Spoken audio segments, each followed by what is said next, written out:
Assalamualaikum warahmatullahi wabarakatuh. Selamat pagi semuanya. Terima kasih kepada dosen pengampu kita dan terima kasih kepada teman-teman yang telah berhadir pada pagi hari ini. Baiklah, eh, tanpa memperpanjang waktu lagi, tema kita pada kali ini ialah implementasi strategi retensi di Unilever.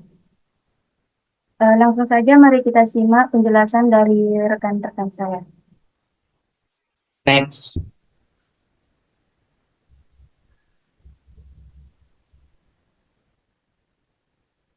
Next.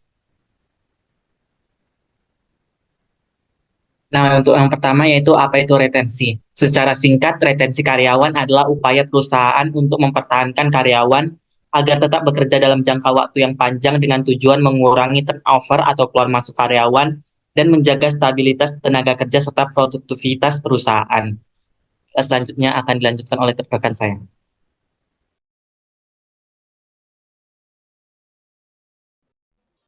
Baik, selanjutnya kita akan membahas tentang identifikasi masalah retensi yang terjadi di PT Unilever. Yang pertama yaitu adanya turnover karyawan. Unilever memiliki turnover sebesar 11-12% yang masih wajar namun meningkat karena pandemi kompetensi dan juga kompetensi tenaga kerja. Yang kedua yaitu generasi milenial dan Gen Z. Sekitar 40% turnover berasal dari karyawan di bawah 35 tahun, yang lebih sering dipindahkan, lebih sering pindah kerja dan fokus pada keberlanjutan serta keseimbangan hidup kerja. Yang ketiga yaitu survei engagement karyawan, yaitu hanya 68% karyawan merasa terlibat pada tahun 2022, kemudian turun dari 75% pada tahun 2019, yang menunjukkan risiko turnover yang lebih tinggi. Yang keempat yaitu keseimbangan hidup kerja. Unilever mendapat rating 4,1/5, namun beban kerja yang berat menyebabkan burnout pada 30% karyawan, terutama di level manajemen. Kemudian akan dijelaskan oleh rekan kami. Selanjutnya yaitu yang kelima ada pengembangan karir. Salah satu keluhan yang muncul dalam ulasan karyawan, slide sebelumnya ya. Salah satu keluhan yang muncul dalam ulasan karyawan di platform seperti LinkedIn dan Glassdoor adalah adanya keterbatasan dalam jalur pengembangan karir, terutama di posisi-posisi manajerial menengah. Meskipun Unilever memiliki program pengembangan karir seperti Unilever Future Leader Program, beberapa karyawan merasa bahwa promosi dan mobilitas karir tidak secepat yang mereka harapkan. Selanjutnya ada persepsi tentang manfaat dan gaji. Gaji dan manfaat merupakan salah satu faktor utama dalam mempertahankan karyawan. Berdasarkan survei internal di Unilever, karyawan di pasar berkembang seperti Asia Tenggara dan Afrika melaporkan bahwa mereka merasa tidak mendapatkan kompensasi yang sesuai dengan beban kerja mereka. Selanjutnya ada inisiatif keberagaman dan inklusi. Unilever mendapat pujian atas upayanya dalam keberagaman, terutama dalam hal gender dan inklusi. Data menunjukkan bahwa 50% dari posisi manajer di Unilever sekarang diisi oleh perempuan sesuai dengan target mereka. Selanjutnya akan dilanjutkan oleh rekan saya. Baik, slide selanjutnya. Berikutnya ada faktor utama yang berkontribusi pada masalah retensi di Unilever. Pertama ada persaingan di pasar kerja. Persaingan di pasar kerja yaitu industri FMCG ini sangat kompetitif dalam hal perekrutan dan retensi talenta. Dengan banyaknya perusahaan besar yang bersaing untuk mendapatkan dan mempertahankan karyawan berbakat dan meningkatnya digitalisasi, kebutuhan akan talenta digital yang kompeten semakin tinggi. Unilever menghadapi persaingan ketat dari perusahaan teknologi dan startup yang menawarkan kompensasi menarik, fleksibilitas, serta budaya yang inovatif. Berikutnya ada kesenjangan antara ekspektasi dan realita karyawan. Salah satu masalah yang sering muncul adalah adanya kesenjangan antara ekspektasi karyawan saat bergabung dengan perusahaan dan realita yang mereka hadapi di lingkungan kerja. Beberapa karyawan merasa bahwa meskipun Unilever dikenal dengan visi keberlanjutan yang kuat, tantangan operasional sehari-hari seringkali menutupi visi besar tersebut, sehingga karyawan merasa kurang terinspirasi dalam pekerjaan mereka. Berikutnya ada burnout dan beban kerja berlebih. Seperti banyak perusahaan global, Unilever menghadapi tantangan dalam manajemen beban kerja, terutama di departemen-departemen yang harus mengelola proyek besar dalam jangka waktu singkat.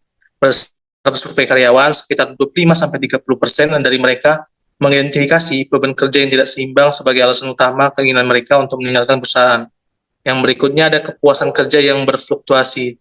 Data dari Glassdoor menunjukkan bahwa meskipun kepuasan karyawan di Unilever umumnya tinggi, yaitu rata-rata 4 dari 5, terdapat fluktuasi signifikan berdasarkan lokasi dan departemen. Beberapa departemen, terutama yang berhubungan dengan pemasaran dan penjualan, menunjukkan tingkat stres yang lebih tinggi. Sementara departemen seperti sumber daya manusia dan sustainability cenderung memiliki tingkat kepuasan yang lebih baik.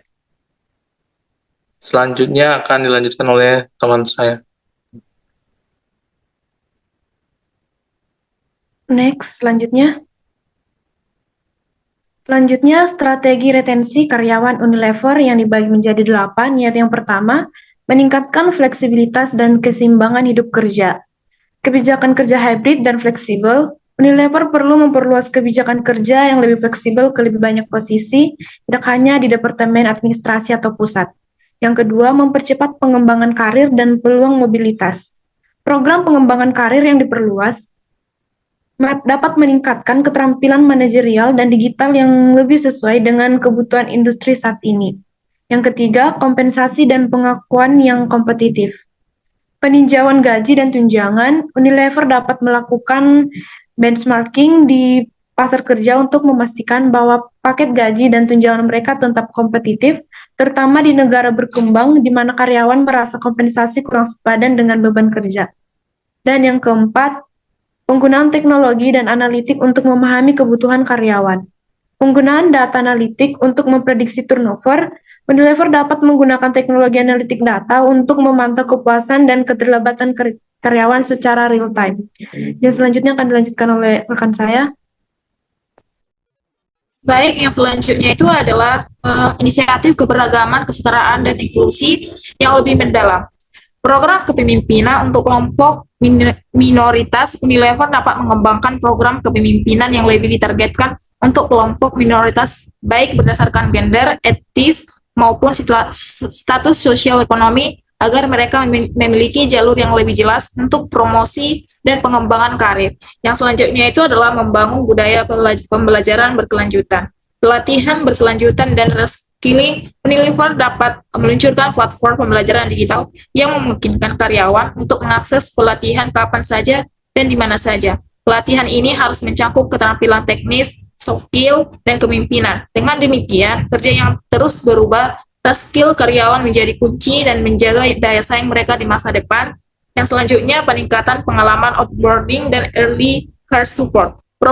Program onboarding yang ditingkatkan, Unilever dapat memperbaiki program onboarding mereka dengan lebih banyak pendampingan selama 3-6 bulan pertama untuk membantu karyawan baru menyesuaikan diri dengan budaya perusahaan dan ekspektasi pekerjaan. Fokus pada pendukung awal, ini sangat penting untuk menjaga karyawan di tahun pertama. Dan yang terakhir itu adalah kesejahteraan finansial dan program dukungan keuangan. Program edukasi keuangan, Unilever dapat meluncurkan program edukasi keuangan untuk membantu karyawan mengelola gaji dan tunjangan mereka dengan lebih baik, terutama dalam perencanaan keuangan jangka panjang. Program ini bisa mencakup sesuai perencanaan pensiun, investasi, pengelolaan utang. Yang selanjutnya, pinjaman bantuan finansial memberikan akses ke peminjam tanpa bunga atau bantuan keuangan bagi karyawan yang menghadapi situasi darurat. Ini akan memberikan rasa aman finansial dan membantu karyawan mengurangi stres pribadi. Selanjutnya saya serahkan pada moderator. Baiklah, slide selanjutnya adalah kesimpulan. Unilever menghadapi tantangan retensi karyawan terutama di kalangan Gen Z dan milenial dengan masalah utama berupa turnover tinggi, burnout, keterbatasan perkembangan karir, dan kesenjangan kompensasi. Untuk mengatasi ini, strategi yang diusulkan meliputi peningkatan fleksibilitas kerja, pengembangan karir yang lebih cepat, dan kompensasi kompetitif, pemanfaatan data analitik untuk memprediksi turnover, serta program keberagaman dan inklusi. Baiklah, sekian dari kami, lebih dan kurang kami mohon maaf. Akhirul kalam, wassalamualaikum warahmatullahi wabarakatuh. Selamat pagi.